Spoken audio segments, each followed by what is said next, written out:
Nah, ketika menikah, Ya. di situ juga ada pergumulan lagi. Mempersiapkan rumah kah, gitu ya. Pernikahan lalu rumah, nanti punya anak, mengurus anak yang masih kecil. Di satu sisi juga perlu mempersiapkan masa depan anak, masa depan keluarga, belum cicilan, belum kerja, membagi waktu antara pekerjaan dan keluarga dan juga pelayanan. Wow, semua itu kan iya banyak dan complicated gitu ya.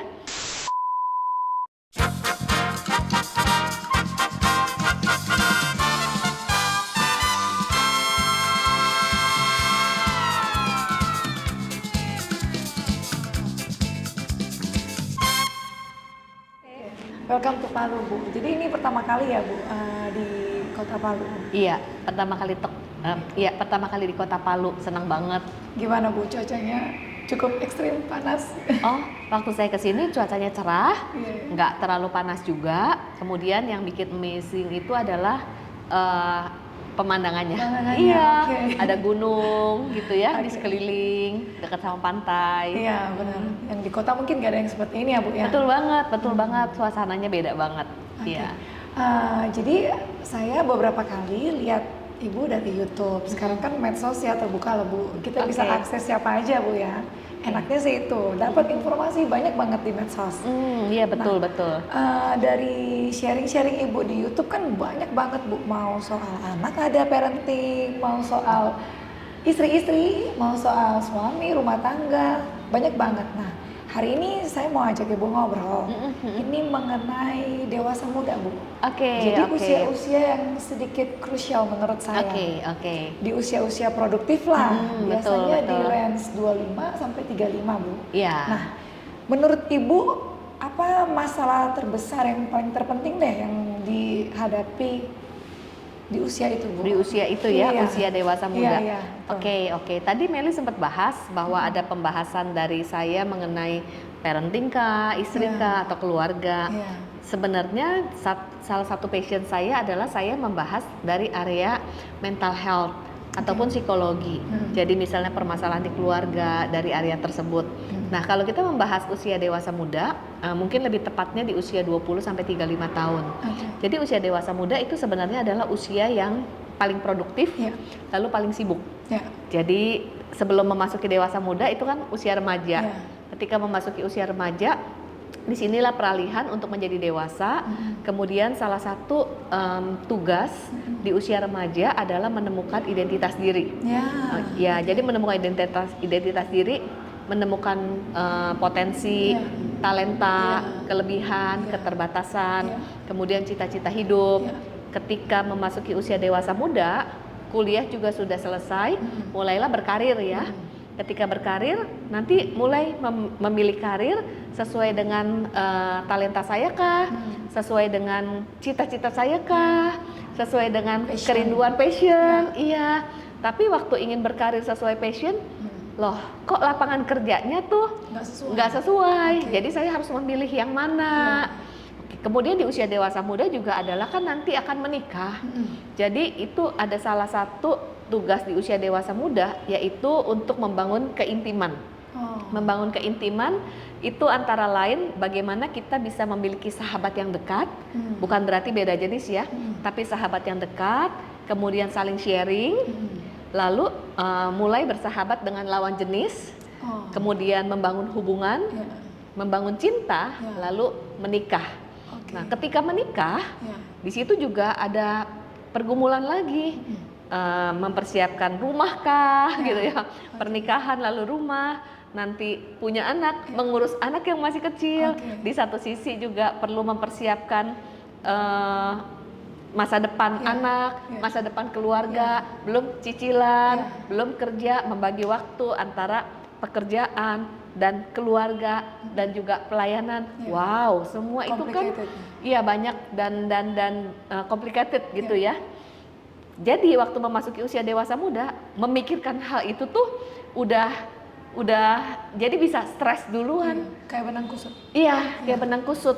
Waktu seperti benang kusut, ditambah lagi zaman sekarang ini kan bisa lihat dari sosmed, bisa mulai membandingkan diri, kemudian juga tuntutan hari ini beda dengan yang lalu.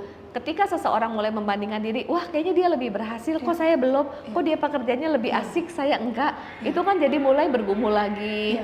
Kemudian akhirnya kalau tadi seperti benang kusut, dan itu benar banget, karena benang kusut lalu tidak diuraikan, akhirnya jadi stres.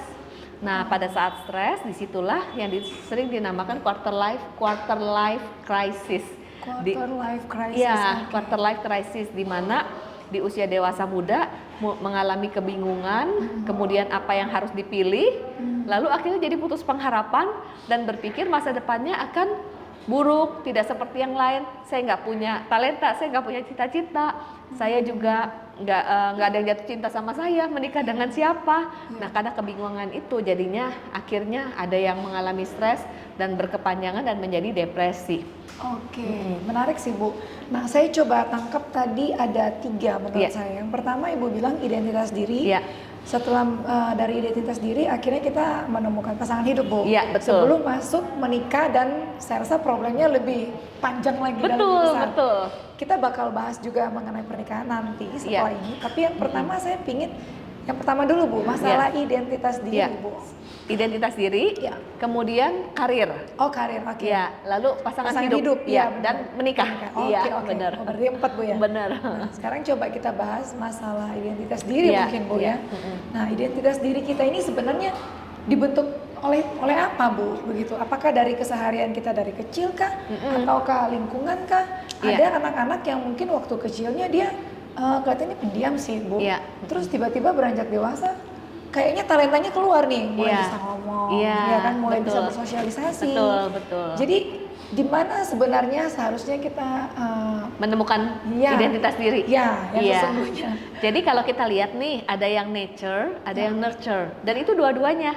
Nature itu adalah kita percaya ketika kita dilahirkan, dibentuk oleh Tuhan dan dilahirkan, pasti udah ada keunikan. Misalnya personality yang berbeda-beda, dan setiap personality atau kepribadian pasti ada kekuatannya ya. Lalu setiap kita pasti juga diberikan talenta, kemudian diberikan skill, kemudian selain talenta, skill, ada panggilan hidup, ada karunia juga. Nah, pasti ada bakatnya juga ya. Hanya saja bakat itu nanti akan terekspresi atau enggak. Ada juga bakat atau potensi yang terkubur. Sekali lagi, setiap kita pasti punya potensi. Ini adalah nature-nya. Lalu nurture-nya itu adalah bagaimana kita dibesarkan dari pola asuh orang tua.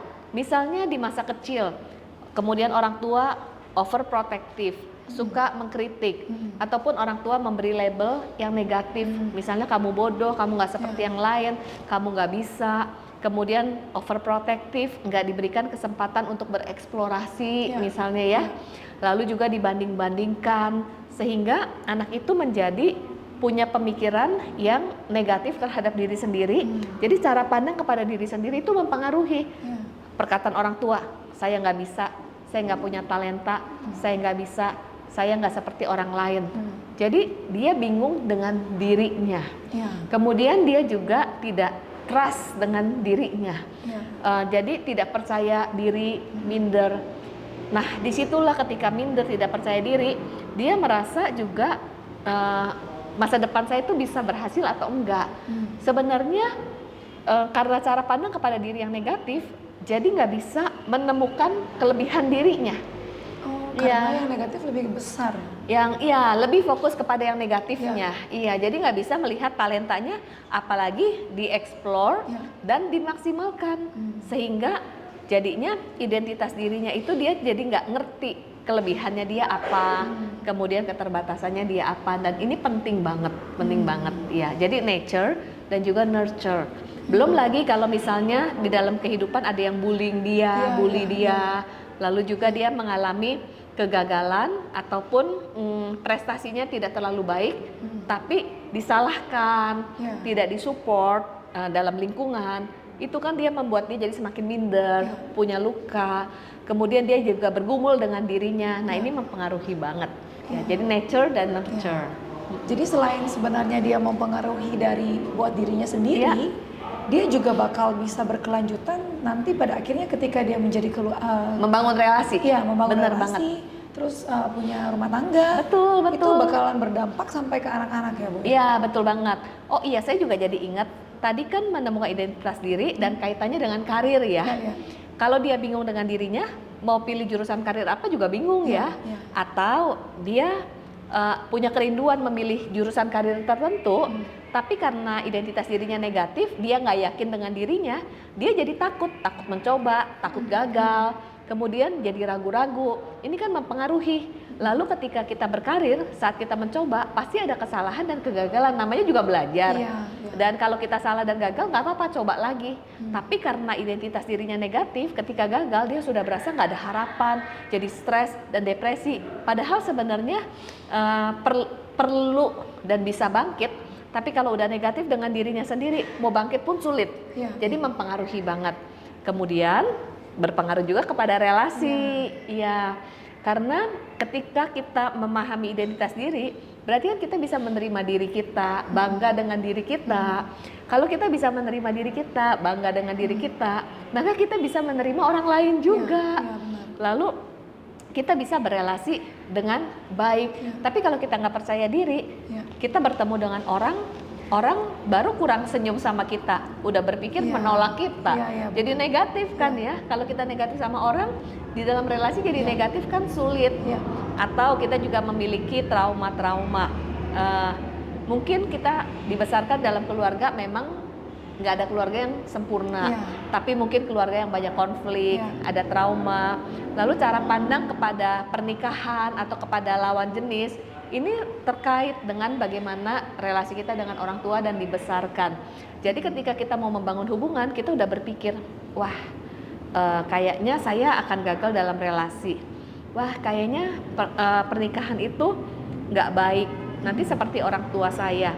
Jadi ketika dia mau membangun hubungan, dia udah ada trauma dan itu terhambat ya. Dia udah membentengi dulu. Membentengi diri dulu, ya. Membentengi diri. Ataupun juga karena punya cara pandang yang negatif kepada orang lain, sehingga dalam relasinya jadi sering konflik gitu. Ataupun dia sebagai seorang pribadi yang kurang kasih sayang, jadi dia terlalu menuntut, dan kalau terlalu menuntut, kan akhirnya relasi itu nggak baik. Nah disinilah yang akhirnya seringkali terjadi pergumulan dalam relasi. Yang memang di usia dewasa muda sebenarnya salah satu tugasnya adalah membangun relasi ya. Iya. Ketika ada konflik, memang konflik itu bisa jadi konflik karena perbedaan, tapi bisa jadi konflik karena memang ada luka, lalu hati yang belum pulih, kemudian dikit-dikit tersinggung, dikit-dikit baper, dikit-dikit overreaction. Ini kan jadi konfliknya yang sebenarnya karena ketidakdewasaan, karena luka. Ini yang memang perlu sebenarnya kita tuh beres dengan diri sendiri dulu, baru bisa membangun hubungan dengan baik. Nah tadi Ibu sempat ngomong luka emosi. Luka emosi ini kan bisa banyak faktor Bu datangnya. Bisa dari keluarga kita, orang tua, juga bisa dari teman, lingkungan, kan kita nggak tahu. Dari berbagai pengalaman, dari kejadian, itu kan bisa tercipta. Betul. Nah sekarang kalau misalnya kita ngobrol gini, saya itu jadi kayak, oh iya saya kan jadi orang tua sekarang Bu. Mungkin saya harus lebih menjaga supaya anak saya punya identitas diri yang benar Bu. Benar banget. Kalau misalnya Bu, ini anak yang misalnya orang tuanya nggak menyadari hal itu Bu, tapi anak juga jadi nggak tahu identitas dirinya sebenarnya Bu. Bagaimana dia menyadari? Bagaimana dia menyadari kalau dia in the wrong way mungkin gitu Bu? Maksudnya dia lagi nggak di poin ini, dia sebenarnya lagi salah nih identitas dirinya. Bagaimana dia bisa menyadari itu Bu? Apakah dengan luka emosi kah? Oke. Ini benar banget, menyadari itu kata kuncinya adalah aware ya. Aware itu adalah sadar tentang diri kita. Bagaimana kita bisa berubah gitu ya, berproses. Kita memang perlu sadar dulu. Kalau kita nggak sadar tentang diri kita, gimana kita bisa memprosesnya? Pertanyaannya bagaimana kita bisa menyadari kalau kita punya luka gitu ya. Karena kalau kita punya luka, berelasi kita sering konflik, melukai orang lain, nanti waktu kita menikah, kita melukai pasangan, bahkan melukai anak-anak. Tapi tanpa sadar ya. Jadi penting banget untuk kita sadar, supaya kita bisa sadar memang belajar itu perlu banget ya. Belajar mengedukasi diri. Kalau belajar sekarang sebenarnya resources itu banyak banget, di YouTube ada, di website ada. Ketika kita belajar, oh kita baru paham tentang luka. Kalau kita nggak belajar kan kita nggak tahu. Waktu kita paham tentang luka, lalu kita refleksi diri, oh ternyata saya nih seperti ini, pantesan saya itu sering baper, ternyata relasi saya dengan orang tua seperti mungkin sering konflik juga, dan ternyata ada benang merahnya, sehingga pemahaman akan diri sendiri itu penting banget. Pemahaman akan diri sendiri. Coba bayangin aja ya, kalau kita nggak ngerti diri sendiri, kita nggak bisa manage loh. Kalau kita nggak bisa manage diri sendiri dan nggak ngerti diri sendiri, bagaimana mungkin kita bisa ngerti orang lain?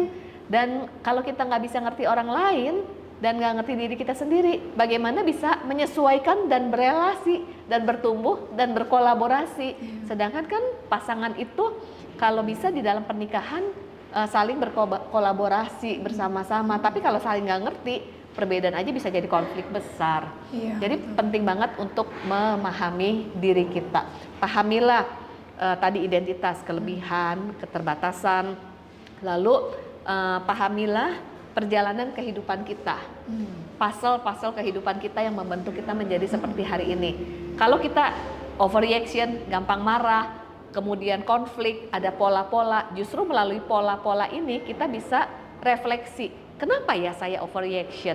Lalu kita bisa mulai minta Roh Kudus untuk mengingatkan pengalaman masa lalu, benang merahnya apa, supaya kita bisa proses dan jangan pernah berhenti belajar. Iya, betul. Mungkin bisa juga dari ini kali Bu ya, kalau mau dibilang koreksi, kadang kan setiap orang mungkin punya teman dekat ya Bu ya. Iya. Biasa kan ada yang mengingatkan, contoh misalnya, kamu kok akhir-akhir ini gampang marah, gampang tersinggung. Sebenarnya dari hal-hal yang kecil itu sebenarnya bisa jadi koreksi buat kita sih sebenarnya. Betul. Jadi setiap kita tuh ada blind spot yang kita nggak sadar tentang diri kita. Dan salah satunya teman atau masukan orang lain berguna buat kita untuk kita memahami diri. Namun ada kecenderungan nih, namanya information bias. Jadi gini, ada orang yang benar-benar dia nggak bisa terima koreksi. Bentengnya kuat. Pokoknya kalau orang kasih masukan nggak bisa terima dan merasa paling benar.